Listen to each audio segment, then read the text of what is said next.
If we play Szoboszlai right back again in this game, I'm turning it off. That's definitely going in the preview. That's beautiful. Immediately, you'll see these Brighton players just converge on the ball.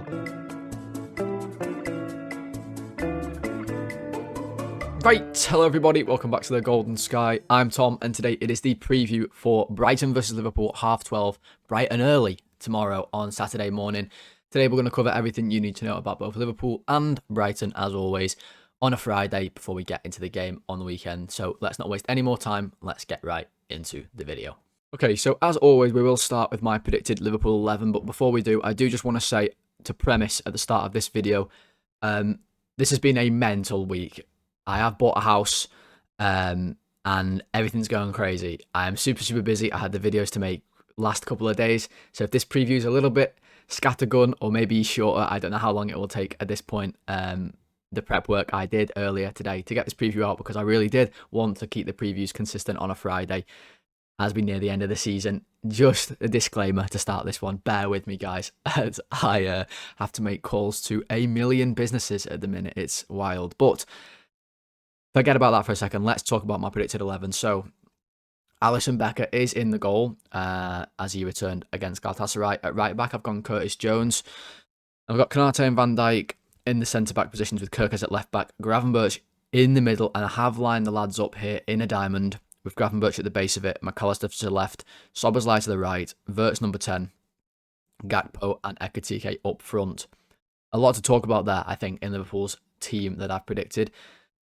Let's start with Salah. He is out for this game. That's confirmed by Arne Slot this morning in the press conference. He has a muscle injury, and he's also going to miss Egypt's games over the international break. So a big blow, you would say, after Salah's good performance against Galatasaray in midweek, and very rare that he has a muscle injury. I don't know if I can ever recall him really having a muscle injury before. He had that one with his back a few years back. Remember that one? I think, was it his back, I think, that got injured? Or he went somewhere. I think it might have been AFCON he went to, and he came back and he never quite got back to fitness. Other than that, I don't really remember him picking up many injuries, so disappointing that he's picked up one here. But I think that does mean that Cody Gakpo just comes into the side. And to be honest, he probably would have come into the side anyway after not playing against Galatasaray from the start. So I think he comes in, and I think that means he takes up that left striker role that Ekitike was in midweek. Ekitike shifts over towards the right-hand side. That's the change I predict there. Right back is another talking point. So Joe Gomez, not fit to start this game. Didn't even know Gomez had gotten injured. He last played against Spurs, and somehow he managed to complete the game and get injured. That's classic Joe Gomez, classic Joey Sideburns right there. And so he's not going to start this one. Now we have other options. Obviously, we have Jeremy Frimpong, but Slot did say something about Frimpong's fatigue in his presser, saying, he has that problem with fatigue. Maybe he's just come back from an injury not all that long ago. He's obviously had a few injuries this year for us. So the indication to me was that Frimpong isn't going to start. We will talk a little bit more about Slot's comments around time and the time of the game. We'll talk a little bit about as well later in the preview. But for me, it's enough of an indicator to think Frimpong is not starting in this game. And that begs the question then, is it going to be Jones or is it going to be Szoboszlai? Because it very much could be Jones in that right-sided midfield spot with Szoboszlai right back. Now, I hope to God it's not this. If we play Szoboszlai right back again in this game, I'm turning it off. I'm not going to watch. There's going to be no ratings. There's going to be no tactics video. And in fact, I might delete the channel. I can't watch it again. It's too much for me. He's so good in the middle. Did you see him in midweek? I gave him a 10 on the ratings. I don't give many people 10s. Like, he was fantastic. He's got to play in the middle. This is his best position as a number 8 as well. Not as a number 10 or a 6. A number 8 is where I think he's best. And this midfield, this diamond role where he's playing on the right-hand side and he can get up this right channel as well as playing centrally, suits him so well with his engine, his long shots, his defensive abilities, his work off the ball. It's perfect for him, and he has to play there for me in this one. So Jones comes in at right back where he's honestly just sound. So they're the injury updates, I suppose, in this game. This is our last match actually till the 4th of April. So it's a long break, and we come back from that break with City in the Cup and then PSG the first leg. So a huge couple of games coming up. This one would be great to win, to sit on for a couple of weeks. A bit of confidence after the good Galatasaray victory as well. We can build on that. We'd stay at least 5th in the Premier League, depending what happens with Villa. We might go to 4th. as long as we win this one. So that would be a decent position to sit in, I think, as we head into April and the latter months of the season, the final 2 months. So I like the team. I hope it's a diamond. That's something else we should talk about. I hope that we line up this way in a diamond, and I think we will, especially if Salah's injured, because we don't really have another right winger. The only way that we wouldn't is if Gakpo went on the left, Ekatike went up front, and maybe Wirtz played right wing.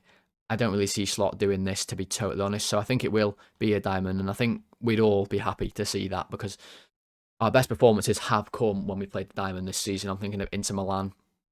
I'm thinking of Galatasaray, that obviously we just played as well. Clearly, some of our better performances, and this formation suits us down to the ground. If you haven't seen the tactics video I made yesterday on the diamond against Galatasaray, go and watch it. I explain why it's so useful. Although with Jones at right back, losing Frimpong's pace and attacking threat on this right-hand side from a pure athleticism point of view might be a little bit worse. I don't think it's a massive, massive problem, though, in this one, and we don't really have any other options unless we do Szoboszlai, which is like cutting all your fingers off. So what did Slot say about this game in his presser? I always like to have a little look at the presser comments and see what he said. In this one, he said he was full of praise for Brighton, really. To be honest, he said they are very attractive and they have an interesting style.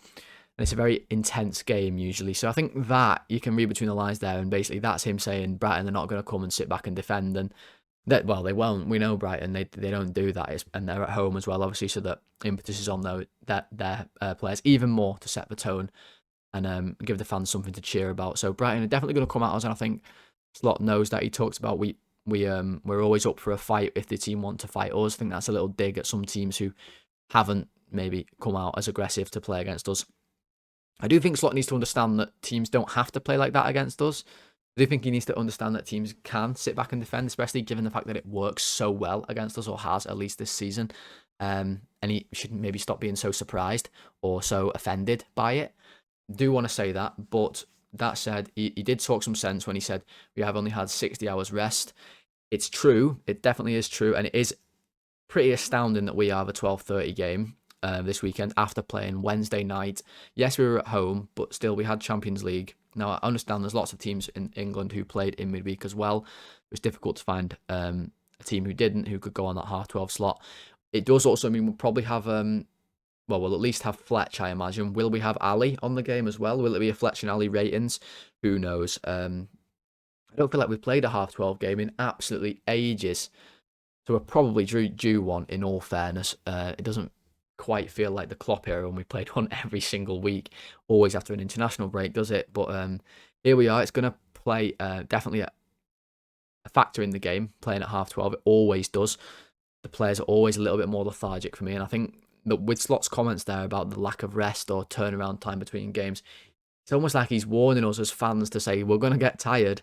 And I think we've come to expect that this season, and I'm by no means getting ahead of myself after the win in midweek that Liverpool are suddenly going to be good in the Prem. I'm not convinced one bit by this team in the Premier League this season.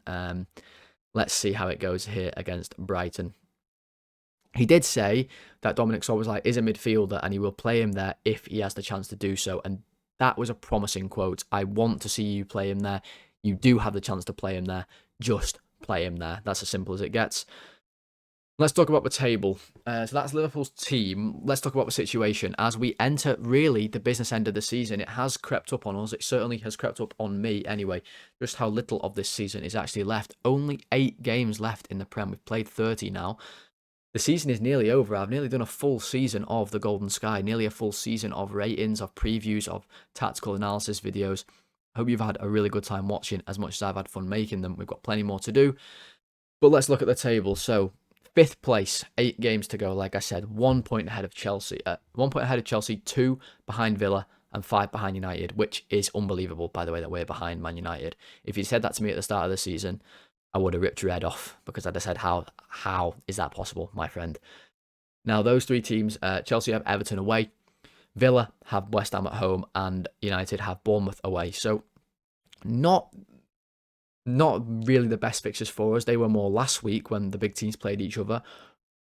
But, yeah, we have a chance to catch Villa, 5 behind United, so even if we win and they lose to Bournemouth, which is probably unlikely given United's form, we'll only be 2 behind those.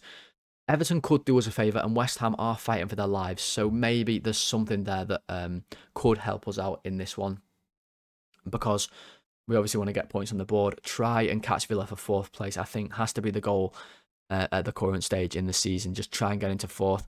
It does look like now that 5th is all guaranteed to give Champions League, which is something that we knew, but maybe there's a little bit of doubt about that given all the English teams except us and Arsenal went out with Champions League. The fact that Villa, Palace and Forest all went through in the Europa and the Conference League definitely helped the coefficients of the English teams, because that's how 5th place is decided. If you didn't know, it's to do with coefficients, which is based around your performance in the European competitions as a nation. So the nation of England, obviously, for us. So yes, I think 5th will be fine, but I would rather not risk it. I would much rather finish 4th or even 3rd if we possibly can, but let's not get too ahead of ourselves. I just want the Champions League. Let's get Brighton on the board now and have a little chat about them. I think that's it for Liverpool's point of view in this one. Let's get Brighton on and talk a bit about those. Okay, so my predicted lineup then for Brighton, I've got Verbruggen in the goal with Vifa, Van Hecke, Dunk and Kadioglu making up the back 4. In the midfield, it's a midfield 3 of Hinshelwood, our good friend Jimmy Milner, Mr. Ribena himself, and Pascal Gross, who returned to Brighton after going in summer to Dortmund, returned in January. He's back. I've got Gomez on the right wing and Minter on the left wing with Welbeck up front, pushing for that golden boot with 10 goals this season. That's a joke for about 2 people who watch this video. So if you got that, I hope you enjoyed. But Brighton's team, any news on injuries for them? Well, just one real update, and that's Mitoma is going to be fit for this one, which is a shock to absolutely no Liverpool fan. I swear this guy plays no games of football until he plays us, at which point he's ace every single time. He's back fit. I think he'll be on the bench though. And then they just got the long-term injuries of Webster and Seamas as well. So pretty full-strength team for Brighton. And how are they doing? I don't know if you guys keep up with Brighton all that much. For me, they are very much a team who are just there in the league. Mid-table as mid-table gets, and we'll talk about stats for them in a second as well. But they have been on an uptick in form over the last couple of weeks after being winless in 6 before that. So won 3 in the last 4, only losing 1-0 narrowly to Arsenal. So much better performances from them in recent weeks. Sees them at 12th place, in the Premier League. So playing well, doing some good stuff. Very much just a mid-table side. In fact, they're so mid-table, they've played 30 games, they've had 10 wins, 10 draws, 10 losses, which, to be honest, is really satisfying. As a numbers guy, when I saw that on the table, I was like, that's definitely going in the preview. That's beautiful.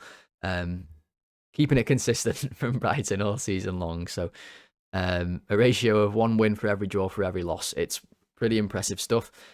Now, they are a decent side, Brighton, of course, but when I'm looking at the team on paper, there are a few things I'm seeing, so I'll just go through with you guys. They're very aggressive, like to go man to man. They like to play football, and they play very vertical football, and we'll look at clips of that in a second. I said this when we played Brighton in the reverse fixture in the Prem. They play very, very vertically.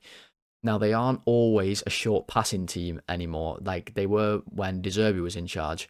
Hertzler likes to pass the ball around, but he will also have some variation in the game of going longer, more direct, cross into the box, that kind of thing. But one thing's for sure, they are an attacking side. And Minter especially frightens me on this left wing, especially if we have Jones at right back. Now, it's weird because if Szoboszlai was there, I'd be like, it'd be fine. Like, he's not running past Szoboszlai because Minter is really fast, really aggressive. Obviously played under slot at Feyenoord as well. And I think Jones could struggle maybe with the athleticism there. Frimpong would be much better to deal with it, better placed, similar stature type to Minter. Now, he's Brighton's danger. I would say Welbeck, obviously we know about him. Bit of a fox in the box, knows where to be, definitely a great poacher. And been a really good Premier League striker over his career, let's be so honest. But for me, where Brighton are weak, it's just generally legs in the team. There's not many players aside from Minter who are really that dynamic and can really cover ground. It's a bit like McAllister for us in that sense. I'm looking at the midfield, for example, you've got Milner, who, yes, we all know Milner is now the all-time record holder for appearances in the Premier League.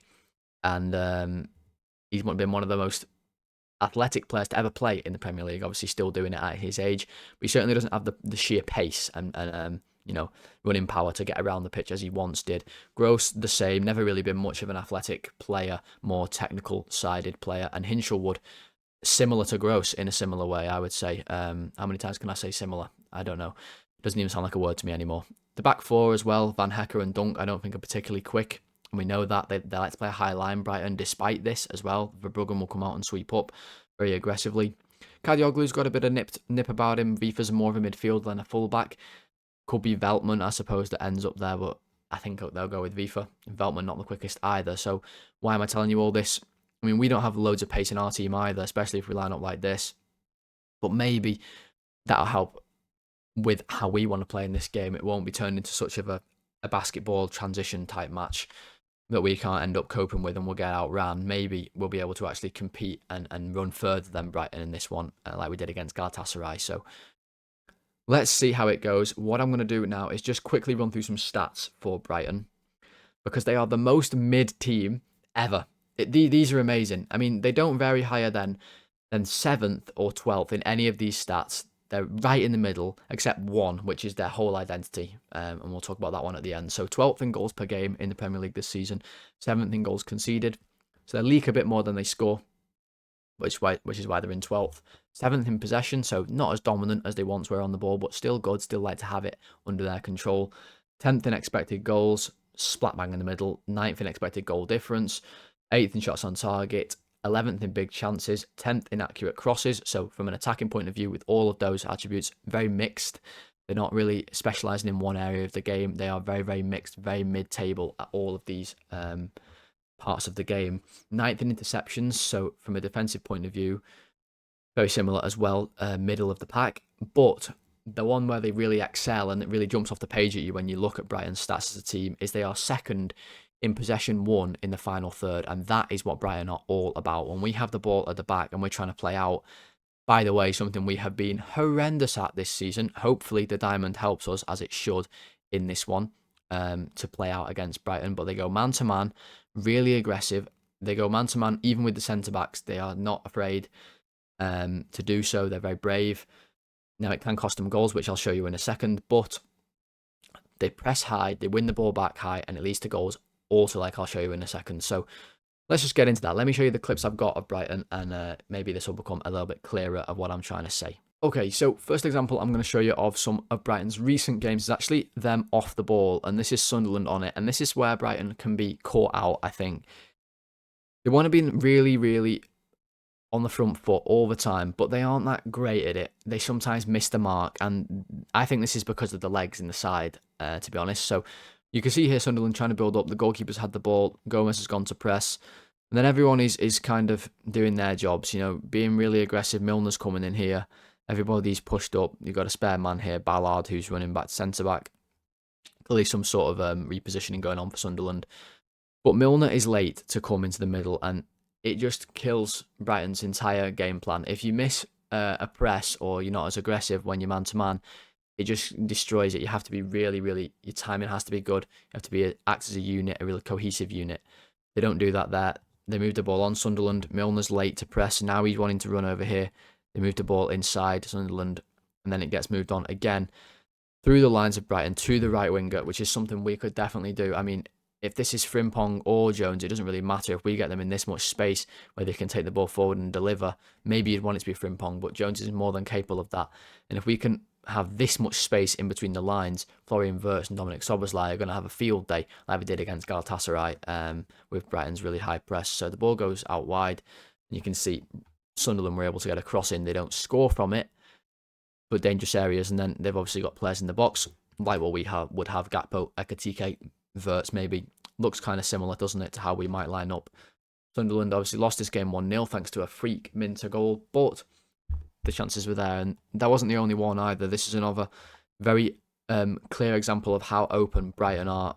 Just after a few passes, the ball gets moved from side to side. It comes out this right-hand side, and all of a sudden there's just oceans of space with Brighton trying to get back. You see Milner, you see Gomez, you see Gross, all trying to run back.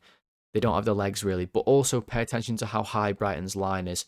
This is in a transition now. People are running back, so you've got every one of these guys is facing their own goal, running back, and you can still see how high they are. They give you a lot of space in behind, and we don't ever go in behind really. So maybe this will be the game that we do so Ekitike or someone can make a run in behind, and we can find them for a one-on-one, a very rare one-on-one. Okay, This player was then able to carry the ball to the edge of the box and have a shot. I just left that one in to show Brighton not being able to get back in transition, but let's move on to some good stuff that they do. So this is against Forest at the Amex, loose ball around the box, and this is Brighton's pressing when they lose the ball. So good at it. The ball breaks free, and immediately you'll see these Brighton players just converge on the ball. Gross is able to win it, gets tight to Sangare, Hinchelwood's in there. Welbeck's in there. Everybody's, pressing. Gomez is on his toes. The ball falls to him, and he hits a great volley, to be fair, into this far corner. Really good shot from the Paraguayan.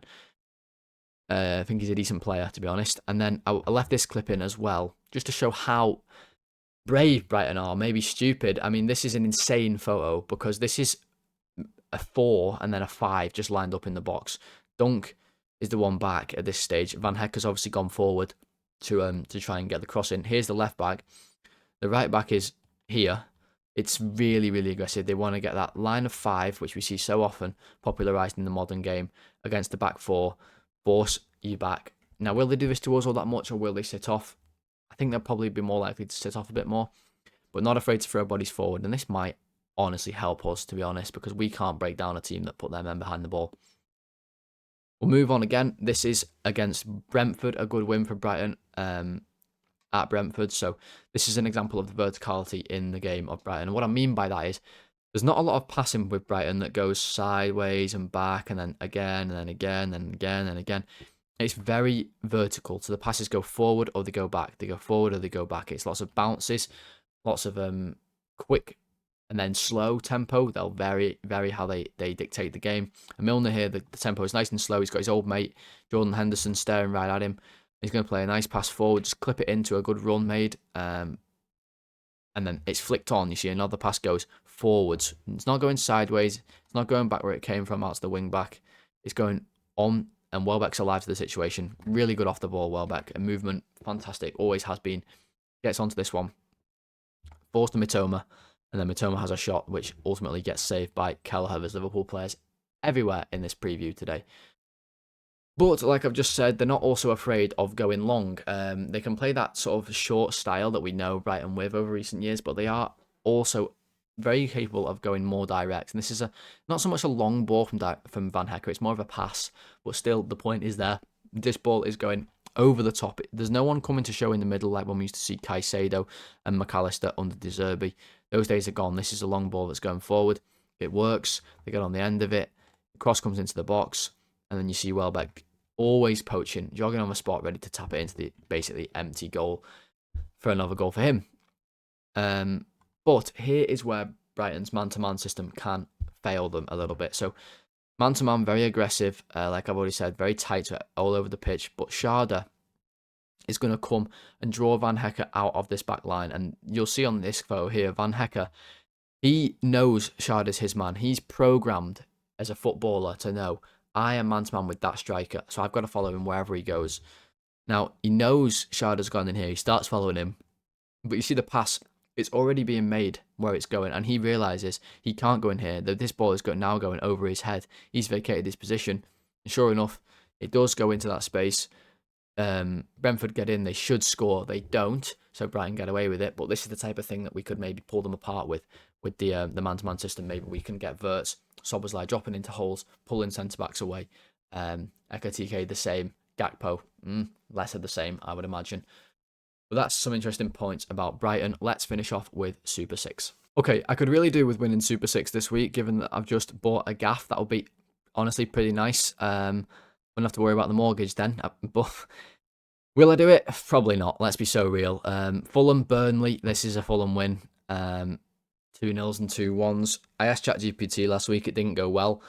I'm going to try and do it myself again. What am I thinking? Like, deep down in my soul, what do I think? Fulham, Burnley. Do I think Burnley get a goal? Yeah, they probably do. Because I've got Anderson in my fantasy footy, so they probably do. I go 2-1. I go 2-1. Everton, Chelsea. Chelsea battered by PSG again in midweek. Really were. I'll give Everton a goal, but I think ultimately I'm going to go with the Chelsea win. I think I'll go 2-1 there as well. Leeds, Brentford. Bit of a split. I don't know why, but my brain just told me it's going to be a Brentford win, and that pains me because, Leeds are my guys. Leeds are my guys. I can't do that to them. I'm going to go 1-1 like the admin. No, I'm going to go 2-2. I think there's goals in that game. Newcastle Sunderland. The derby, of course, Newcastle are going to win this one. I'm going to go 3-1. Spurs Forest relegation. Huge game for relegation. People fancy Spurs again. Cara fancies Forest, and I think, honestly, so do I. I don't mind that 2-1, but I did do one already. So I think I'm going to go 1-1. I'm going to go 1-1 here, maybe. And then Arsenal City in the Carabao Cup final. Interesting. Very interesting indeed. I can't see City winning. They've been in such poor form recently. Random games losing, drawing. So for me, it's going to be Arsenal's. I'm going to go 2-0 or 2-1. 2-1.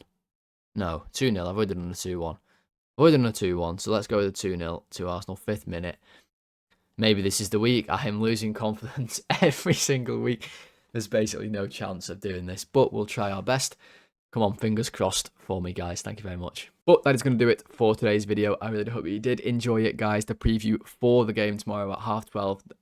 And if you did enjoy the video, please do leave a like on it. We're trying to get to 35 likes on every video. So if you did enjoy, click the like button, click subscribe as well. We're trying to get to 500 and we have been bumping that up recently. So thank you very much for everyone who has subscribed over the recent weeks. Thank you very much. And podcast listeners, 5-star rating and reviews. You guys all know what to do, who watches or listens no matter what. I'll be back for the ratings, of course, Saturday after the game, midday ratings it'll be. Hopefully party ratings. We need a win in the Prem. We need a win in the Prem badly, so hopefully we get one and I can talk to you all about it happily Saturday afternoon. Have a good one, guys. I'll speak to you soon. Goodbye.